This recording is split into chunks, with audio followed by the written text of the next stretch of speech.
Welcome, everyone, to the official launch of Catherine Martin's first book, in Finding My Stride.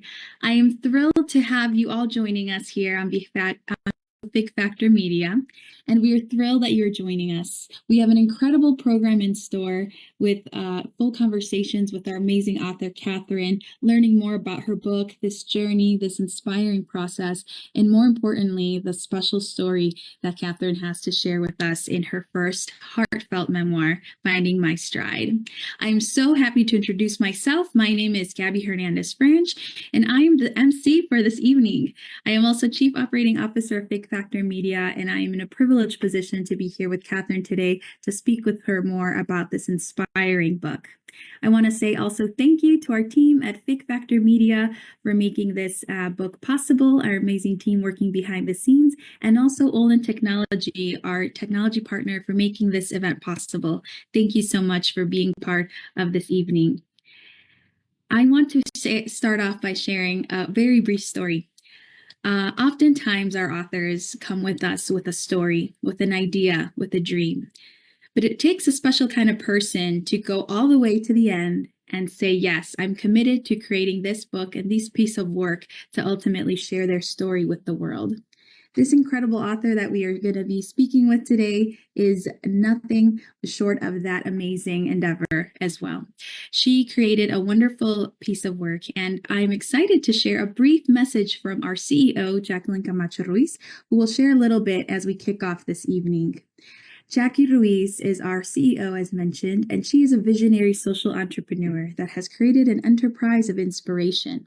With over 20 years of experience in the marketing and public relations industry, she's created 2 successful award-winning companies, established 2 nonprofit organizations, has published over 36 books, including the largest collection of Latina stories in an anthology series in the world, and has held events across numerous continents.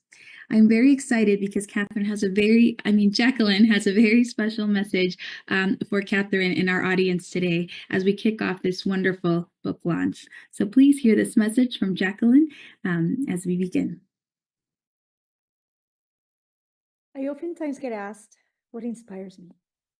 What kind of story inspires me? As the proud CEO of Big Factor Media Publishing, I have the privilege of listening to thousands of stories every single year. And when people ask me that question, I always go back to the story of a woman, the woman that wakes up every morning inspired, with resolute discipline, with excitement in her heart, but most importantly, joy to share with the world. A woman that, despite the adversities, overcomes the challenges and finds joy and peace. I get inspired by the woman that achieves things that people didn't think that she could. And today, I get inspired by author Catherine Martin. Today, I get inspired by this 14-time Ironman triathlete. I get inspired by her as a coach, as a life coach, as a guide to so many women that are looking for joy. I get inspired by the experience of overcoming grief and knowing that her child has a special need, and knowing that with her resolute commitment, she can overcome any obstacle, go through grief, but most importantly, reclaim joy. And that is the message of today's book. That is the message of today's woman. That is the message of Catherine Martin. And to me, oftentimes when I hear these messages, when I hear the stories, when I speak with them for the first time, and when I spoke with you, Catherine, for the first time, you touched my heart. And to see the stories come to life, to see this book come to life, to see the manifestation of this incredible journey that you've gone through, and yet you continue to strive and thrive and create success, not only for you, but success for other people. That inspires me. And I know that today is simply the beginning of something even more beautiful, more exponential, more magical, because regardless of any adversities, you have proven that with that joy in your heart and the commitment and the decision to go through anything, to persevere, you can accomplish anything. And that's what gives me hope. And I'm pretty sure that all of the people listening today gives them hope that they can achieve the same and beyond. So thank you, Catherine, for opening up your heart about your story. Thank you for sharing your beautiful journey with the world. Thank you for sharing it with me. Thank you for touching my heart, because I know that I'm the first of many people that you'll touch. Today, we celebrate you. We celebrate your children. We celebrate your life of accomplishment. We celebrate this incredible new tool that will help as a resource, that will become the go-to resource for many people. But we celebrate this incredible accomplishment. You are now a published author. And to all of you that have an opportunity to read this book, to hold this book in your hands, you will be inspired beyond. Thank you so much. My name is Jacqueline Ruiz, and I'm the proud publisher of Fig Factor Media. Congratulations, Catherine. Thank you so much, Jackie, for that I amazing oftentimes get message. asked what inspires me. Totally agree with you What kind of on story how inspires important me? it is As the to proud keep that CEO of Fig inspiration and Factor that Media joy Publishing, inside. And that's exactly what Catherine did. So thank you so much for that message. Now, I am super thrilled to actually invite Catherine to join us this evening. Catherine Marsden is an author, health coach, and blogger. In her first book, Finding My Stride, A Guide to Finding Power Raising a Child with Special Needs, she explores the challenges faced by special need parents, highlighting the path to overcoming grief through self-acceptance and regular exercise to ultimately achieve their dreams. As a health coach, Catherine brings her unique experiences as a mom of a child with special needs to help those over 40 remain active in the sports they love. With over 25 years of corporate experience in marketing and project management, she creates customized coaching programs tailored to her individual clients' needs.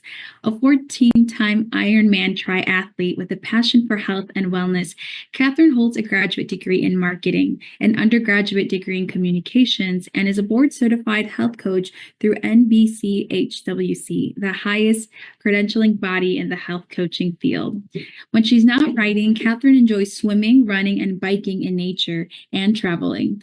She lives in Illinois with her husband, Alun. We are super thrilled to have you joining us. Catherine, welcome. How are you doing with that? I'm well. How are you? Good to be here, Gabby. Yes, thank you so much, Catherine, for being here. First of all, I just want to say congratulations on the launch of your first book. How exciting! Yeah, hasn't really hit me yet. Thank you. I'm excited about it. Yes, absolutely, Catherine. Well, I know we have a really great program in store. We're going to have an author Q&A section. We're also excited to have an audience Q&A. So those tuning in, please make sure you're listening, commenting. Please make sure you ask questions as well for Catherine later on. But for now, Catherine, I'd love to give you the floor to share with us a couple of moments for you to share with us how you're feeling right now. Maybe anything in your heart as you're officially talking publicly about your book and what we can expect. So, Catherine, all yours. Oh, well, thank you, Gabby. I think I wanted to kind of start off and just kick us off with kind of the genesis for this book. And as a new author, I wanted to just kind of relate where the idea came from. And it actually came from when Helen was a little girl. And I was talking to my husband and we were trying to navigate the day. And like, well, what exactly should I do? And he said to me, no one wrote the book on this. There is no guidebook for this. And I think that is really where the first inspiration, that first kernel of inspiration came from. Well, why don't I write a little book for, other parents who are navigating the same things that I'm trying to navigate? And it is my pleasure to bring this book into the world. And hopefully, I always said if it just helps, one parent of a child with special needs get through that difficult time when they first find out that their child is going to be having some medical issues or they face a tough diagnosis. If it could help that one person, then the book would be worth it to me. So that's where it came from. Yeah, fantastic. Thank you so much for sharing a little bit of the origin for it. I can imagine that as you're navigating this real life situation with your daughter, Helen, and not having a guide, I can imagine how important it is now for you to say, yes, I'm going to do this for other parents and to support others in need. Yeah. No, well, that's fantastic. Thank you so much for sharing that. As we begin talking a little bit about your book, I mean, I want to say first, thank you for your vulnerability to sharing those parts of your life that maybe have been difficult or moments where, challenges arose in your real life. Your vulnerability is so admirable for you to share with us. And I'm excited for this conversation that we have in store. And hopefully our audience, too, can maybe get a little bit of the interior works of what a book like this states. So having said that, how has raising a child with special needs shaped your purpose of identity and purpose? So, obviously, having a child with special needs, it really made me an advocate for other parents who are other parents and children who are in the community of the special needs community. So I really wanted to become an advocate for them. And one of the purposes of writing the book was to help mothers, if you will, specifically, I guess parents, but really mothers feel seen, feel heard, and have others get a window into their experiences. And on the outside, it is one thing, and people looking at me probably wouldn't have realized, that I was going through a tough time, or that, I was struggling with a lot of negative emotion, including grief and depression. But they were all present for me for the first few years. And I think that that's one of the ways that I've changed is becoming that advocate or trying to become an advocate for them. And then also, I think just understanding more about what is in control and what is out of my control. And all of this, when something like this happens, when you get when life kind of changes on a dime, and it can change on a dime for all of us, when something unexpected, not that we welcomed into our life happens, I think that we have to say that it's out of our control. And so I think I've changed in kind of understanding that balance, like this is out of my control, let it go. And as we navigate even today's world, we know, some things are out of our control and some things are in. So I think that's really how I've changed, is kind of understanding that scope. Yeah. Thank you so much for sharing that. I think I love that you shared, you mentioned that you truly became an advocate for this community through your own experiences. And I can probably guarantee that you becoming an advocate has helped so many others around you. So, thank you for kind of finding that through your journey and your experiences. Really very cool. And so, Catherine, a follow-up question to that is, how did you, obviously it's known that as you were, sharing your journey in the book, I love how you open up and share a lot of moments of hardship and navigating them. How did you learn to balance self-care, you as a mom that you were going through with caregiving, and especially during those difficult times that I'm sure you had, your fair share of those hard moments? How did you balance that self-care and taking care of you? Yeah, I think, the revelation to me, I think the aha moment for me in the book, and I don't want to give too much about the book away, but, I realized that I was taking care of everyone but myself. And I went home one day and I looked in the mirror and I really realized I had for want of a better word, kind of let myself go, if you will.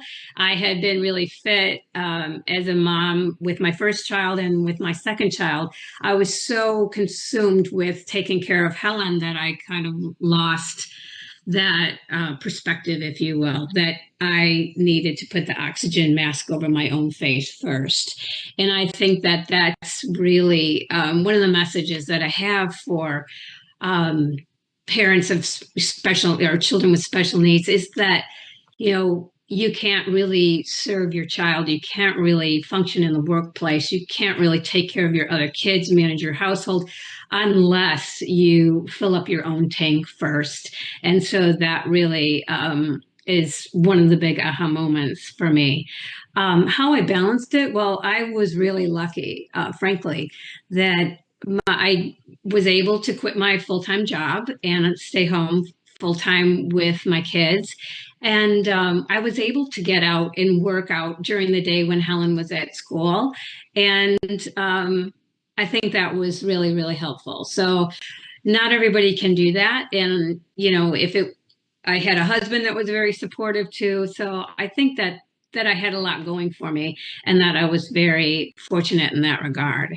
And I think just balancing it, you have to be able to say, I can't do it today and let yourself off the hook. So some days, I was in a hospital room for 3 or 4 days if Helen needed to be hospitalized. So just, I think part of the balance is saying the balance is going out the window today, and that's okay. So I think letting yourself off the hook and making it a priority first, but when it can't happen, that's okay. So that's how I balanced it. Yeah. Whenever I Thank you for could. that. Absolutely. I do value that you say that a lot because some days, some days I'm sure we're easier than others. But as you were navigating all of that, I do like that, that analogy is so key about the oxygen mask to yourself first, because you can't support others if you're not, taking care of as well. And it's great that you were able to, do that as you, were navigating your life with your children and in your home. So for that. As you're talking about those moments that sometimes you would have to spend a lot of times, in the hospital and other times maybe we're better. I'm sure parents, maybe, anyone who's tuning in can experience that as well if they've had that, or if even just maybe not a child, but a family member or so forth. What advice would you give to parents as they are just beginning maybe their journey with a special needs child? Or what would you say to them? So, I think to begin with, if you're just beginning the journey, I would say, it's okay to be sad. It's okay to be a human being and to recognize that those emotions, it's a fragile time for them. What they wanted to have happen, as far as having a healthy, happy baby or child didn't materialize for them. So, it is a loss and it's okay to grieve that loss.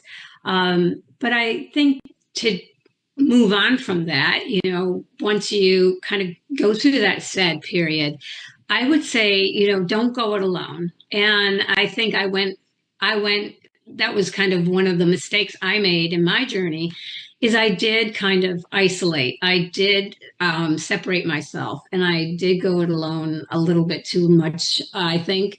And I'd say if you're getting sad too much, that, go ahead and find a therapist, find someone that can help out with that. And then just recognize that it was out of your control and that, you shouldn't just kind of end that self-blame that can kind of go through your head and get caught up in that. So I think those would be the big three things. It's okay to be sad, but don't be sad too long and let yourself off the hook. So. Yeah. Wow. Thank you for that. I can imagine that first point that you said, don't stay sad too long, I think even just, examples of when obviously with a family member or someone that has a special needs child, it can seem like that's, very debilitating mentally, physically, a lot of these things. I'm sure, and I know you said, not revealing too much of your book, you also found some joy through those hard moments and through as you learned, as you grow. So, sadness is an emotion that is not negative or bad. I think so I think you sharing that is very interesting of that sadness that you can have it, but don't stay there all the time because there's more, there's more to life. Right. Yeah. And I think that's so good because I think there was a quote from Helen Keller actually that said, when life closes a door, sometimes we focus on the closed door so much we don't realize that another one opened. And I think that was one of the big turning points for me in the book is that, if you focus too much on your sadness, that you're not going to stick, find those little happy, joyful moments, those wins, those wonderful little nuggets that you can begin to really enjoy life. And that's really the point of the book too, is that it's still a very rich, rewarding life, even though you didn't get what you wanted right when the child was born or you received a diagnosis. So Right. Wow. Perfect. Thank you for sharing that as well. And Catherine, I would love to ask a follow-up question to that. Maybe parents who are going through this. This is, they've never navigated something like this. What would you say, or maybe you can share how you navigated even perhaps like the outside world? I think the special needs as your family. I'm sure you had to learn to adapt to your own maybe. With their children, that is in itself, but perhaps also the outside world, society, even accessibility, things like that. Can you speak a little bit more on that part? Yeah, I'm thinking that navigating the outside world. Do you mean like how did I handle? Well, let's see. I think one of the biggest lessons I learned was just to let comments roll off a little bit more. I mean, than I first did. So when I was a brand new special needs mom or a mom that had Helen, I think I just took everything to heart. And like if a therapist said something, I was like, oh, I would just dwell on it. Or if I had like the insensitive neighbor I bring up in the book, if I had something like that, that would just really get me. And so I think navigating the outside world, I think you just have to know when to let somebody go and know that you're charting your own course. And I think that's what I mean by finding your power raising a child with special needs, which is in the title of this book. I had to become a different person. I had to let those things go. I had to become the CEO of my life. And I think that you can navigate the outside world and take things with a grain of salt a lot easier when you take on a mindset like that. Wow. So greatly said. So many times I feel like anyone can apply that, right? Like that advice was so good. Because it's so true. I think it's easy to just listen to the negative comments or the criticism and things, but I think at the end of the day, how that mindset that you said, that mindset work that you have to kind of work through. Obviously, it is a journey. We're not just born with it and it's immediate, but I'm sure through that journey, you also grew on that. That it really changed as you kind of were more into that inner work. Yeah. And I think how I navigated the outside world is I began to understand that just getting through the day was really enough. And I think so often, when we do look at social media and we see like all these, celebrities and all these other people, it's like, wow, it doesn't matter the things that I'm doing, but just showing up every single day and doing the work, whether it's, raising a child with special needs or, training for a race or whatever it is, just doing the small things day in and day out over time, you can achieve really good results. And that's enough, just getting through the day sometimes. Yeah. So true. So true. one day at a time. Right. Yeah, awesome. Thank you so much for that, Catherine. I would love to also touch base on, you know, I'm sure the love, that you had for Helen, and then obviously she had for you as a mom. I'm sure she felt extremely lucky to have someone like you to take care of her. Did she teach you? What did she teach you about life, about resilience, and love that maybe you didn't expect? Maybe some lessons around the way that you didn't expect that she taught you. Mm. Well, I'm certain that she taught me that anything is possible. Both, just in the day-to-day raising of Helen, I think that it made me, and all parents too that face this, you do develop a very thick skin. You develop, you become very strong, both physically and mentally. And they have parents with special needs children. They are very resilient. So I think that that's one of the things that she taught me, just how to balance all of, the demands of the outside world, but also just feeling it more in control of the situation. So Yeah, it's so true. I think, you mentioning the having thick skin, it's interesting because sometimes, like, if those hard moments sometimes are those that shape us the most and ultimately lead us into developing the people we're supposed to be. So really cool that you realize that and she taught you those really wonderful lessons that you can take now and apply, the rest of your life. Wonderful. Sorry, did I cut you off? No. I don't know whether I answered your question the right way the last time, but that's okay. Oh, absolutely. This has been great. I hope those tuning in are gaining an amazing insight from Catherine, a little bit more about her journey into this book as well. So if you have any questions as well, make sure you put them in the chat and we'll make sure to answer them live here in the program. But Catherine, I want to switch a little bit of the conversation. Thank you for, sharing a little bit about your journeys, your lessons as a mom with special needs child. Now you obviously are an author. Add that to your amazing repertoire of a project manager, a marketing professional, triathlete, which I'd love to dive into a little bit too. But as we navigate now, you can add author to your to your bio. Talk about that more in depth. What has been your greatest lesson in writing this book? One thing is living an experience, but the next thing is actually putting words on paper, reliving these emotions, these experiences. I would love to hear that. What is your biggest lesson in writing this book?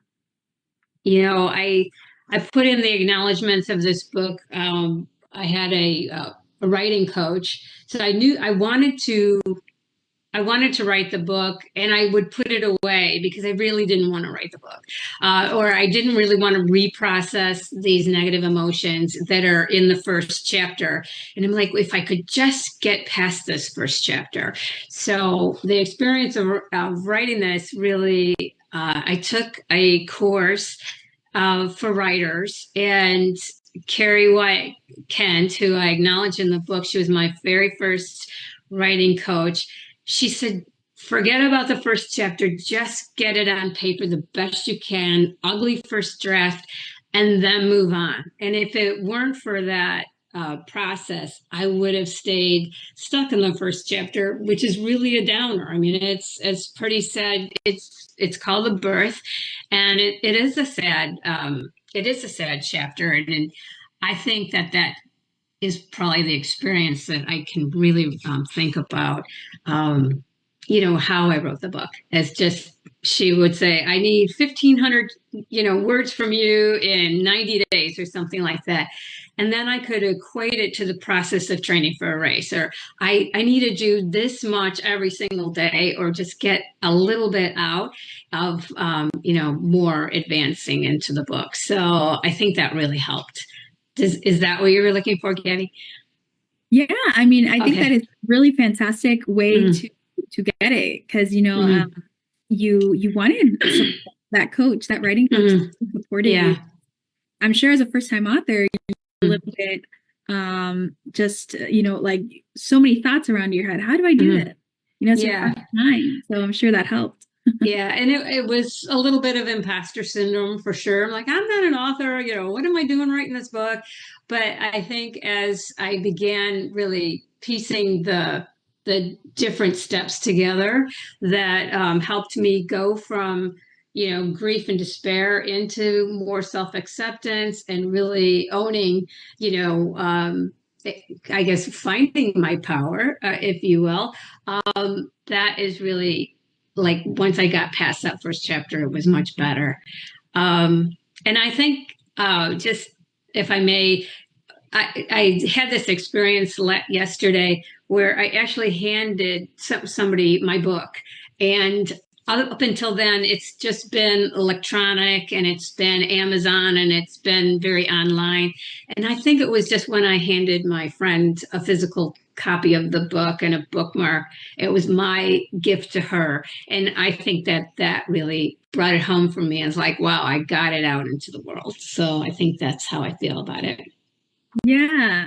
Wow, how amazing. I'm sure it felt real saying, oh my, everything in my head, the manuscript, the Yeah. process to now having the book in your hand. It's Mm. a very surreal, beautiful experience. Yeah, it is. It's cool.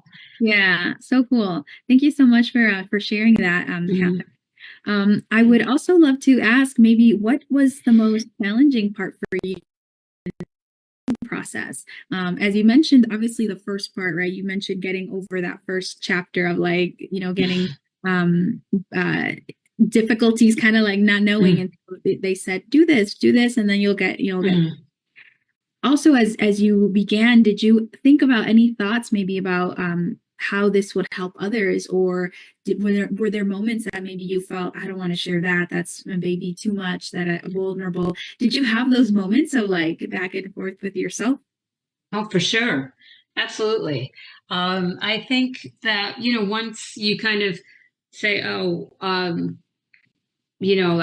putting that out into the world, I was like, ooh, how am I going to feel when, somebody reads my words? And once, and this is, I think, true for any writer, is once they put their thoughts out there, then somebody can, criticize, or they have something to react to, or, like, wow, that was like a really true memoir for me. This is not fiction. So that you do, like, I think, have to kind of feel vulnerable and you know develop that thick skin, and that's one of the lessons of the book too. So I had a little epiphany about that, just saying it's okay, I've gone through this before.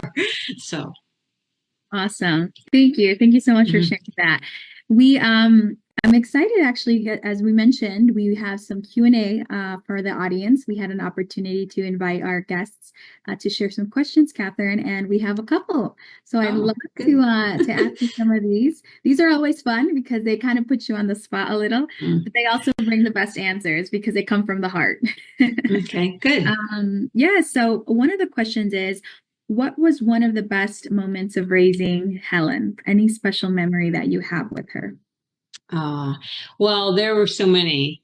So Helen was just, her smile would just light up the room. And I think some of the best moments we had as a family, we would just like, she loved car washes. She loved going through those, and she just would just light up whenever she went through a car wash. So it wasn't one moment. It was just like, well, let's take Helen through the car wash. And even though it was a silly thing, it was just a blast to do that.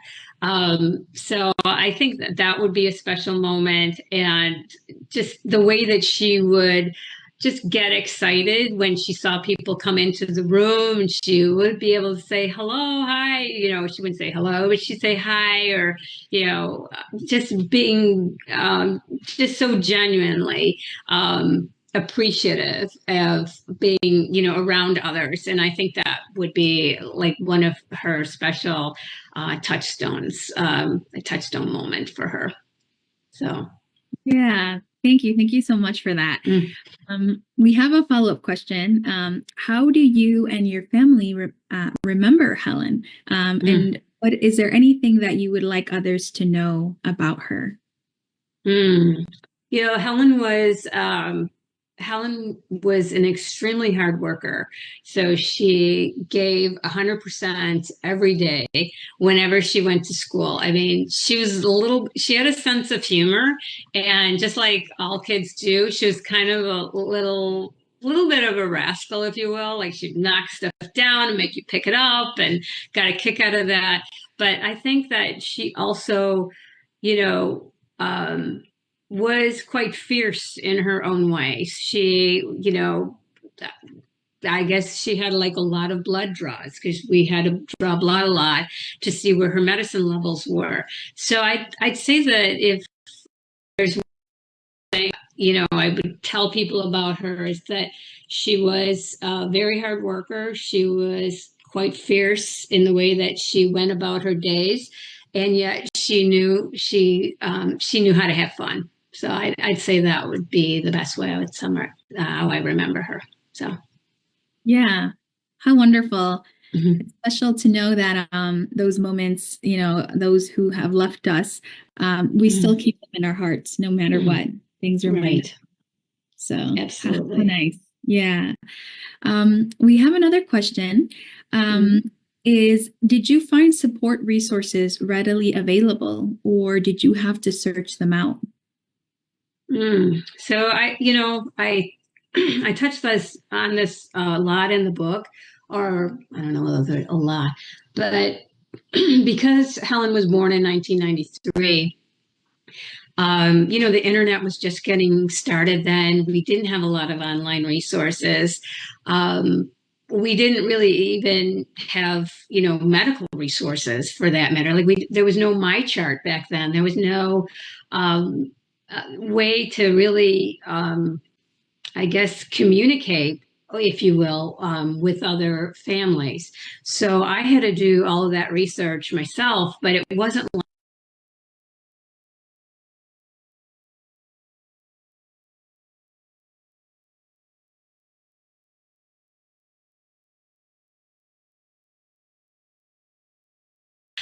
cerebral palsy doesn't show up the same way.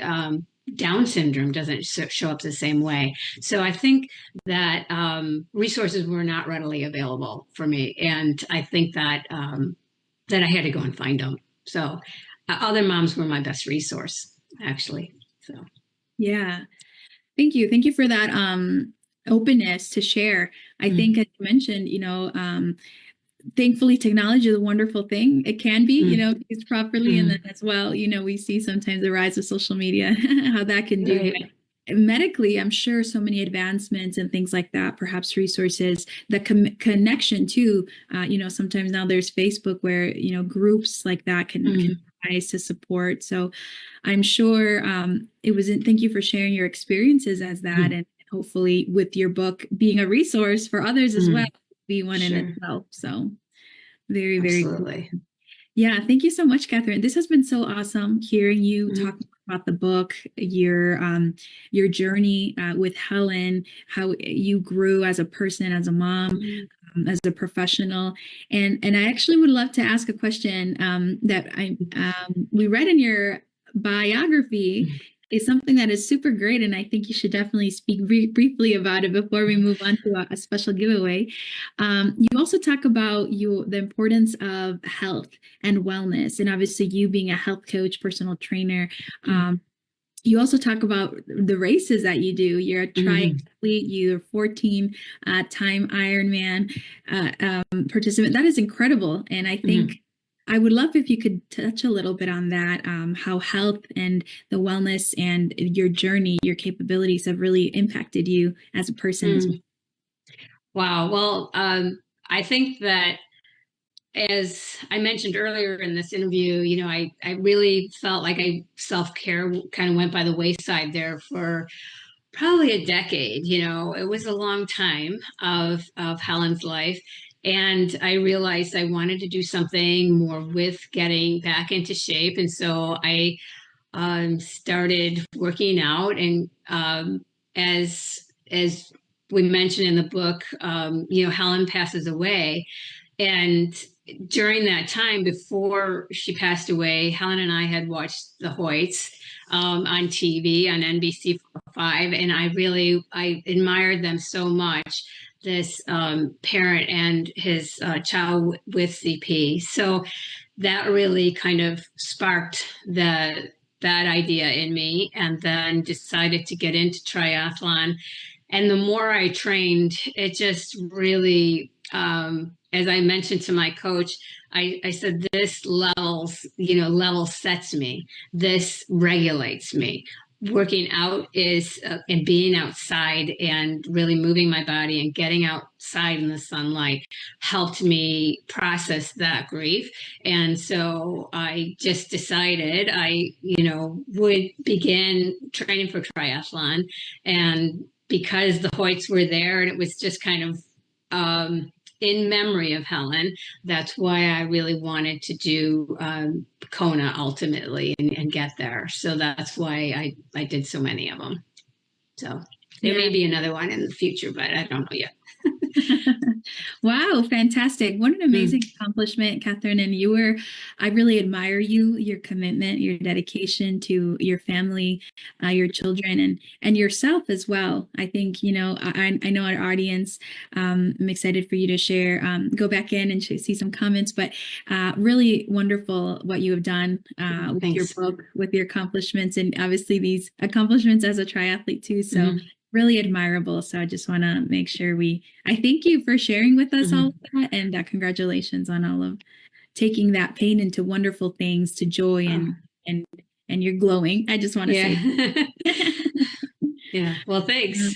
Of course. So I want to make sure, I know you are so kind, and those who registered for this amazing launch, we have a special gift, right, Catherine? We are excited to announce a winner of Finding My Stride. We did a random selection for those who registered, and we have a winner. Her name is Jeannie Watson. Congratulations. You have received a free book. We will make sure to connect with you to make sure we get your address to where to send that book. But thank you, those who registered and tuned in tonight. Catherine, it's been a pleasure talking to you. We're almost at the top of the hour, which is crazy. I feel like time has flown because it's been such a wonderful conversation.